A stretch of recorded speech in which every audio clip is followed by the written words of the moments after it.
focus on a story that was the talk of the entire country a couple of days ago. Of course, that story touched on 5 family members that were killed by their kin. So tonight, a family in Kiambu begins the tough journey towards healing after laying to rest 4 family members, victims of a gruesome murder on the 4th of January.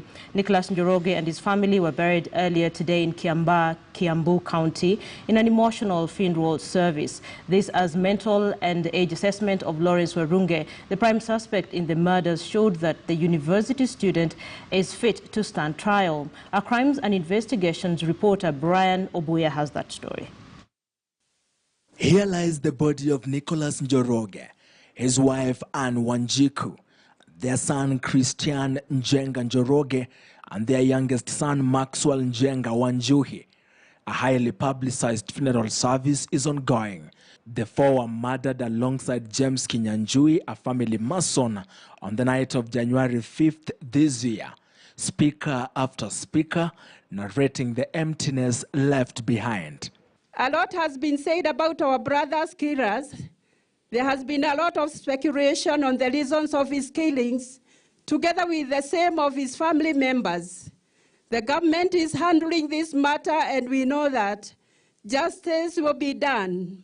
As a family, we wish to state categorically that none of us had a problem with Nicholas and his family. In absolute shock and disbelief, 20-year-old Joyce Njeri, her 15-year-old sister Grace Karagi followed the service. The sorrow that befell them too heavy to comprehend. A tribute being read on their behalf. In our hearts, you have and will always have a special place. We know you are up there, and we will always be there. When counting the stars, we'll be trying to locate you.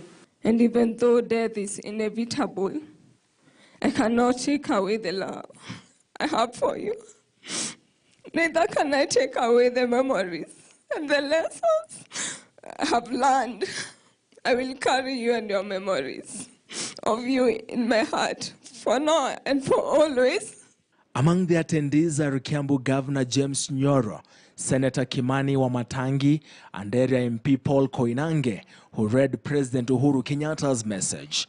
His Excellency the President has asked me to inform you that his heart and prayers are with you at this time of great sorrow following murders of your loved ones. Hakuna kitu ambao tunaweza kufanyia kwa familia hii, lakini pengine we can draw certain lessons that can help us avoid a situation like this. The body of Nicholas Njoroge Warunge, his wife and 2 sons being taken to their final resting place.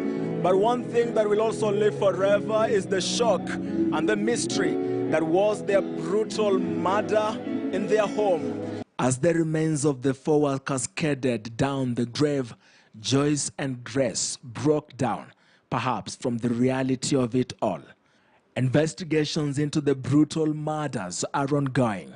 Police are holding Lawrence Warunge, the couple's eldest son, in connection with the murders. In the eulogy, the family says the 4 were killed by unknown people. They talk of Lawrence in the tributes as a loving brother and son.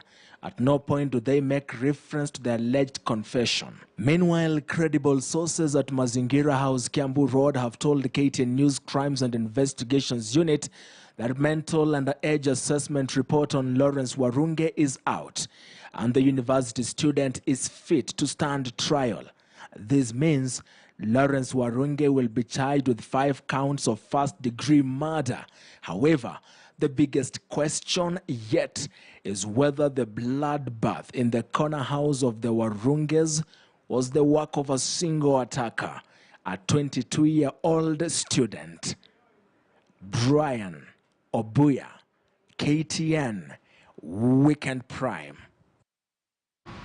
Heartbreaking. May they rest in peace. I want us now to focus on Nairobi politics, and barely 24 hours since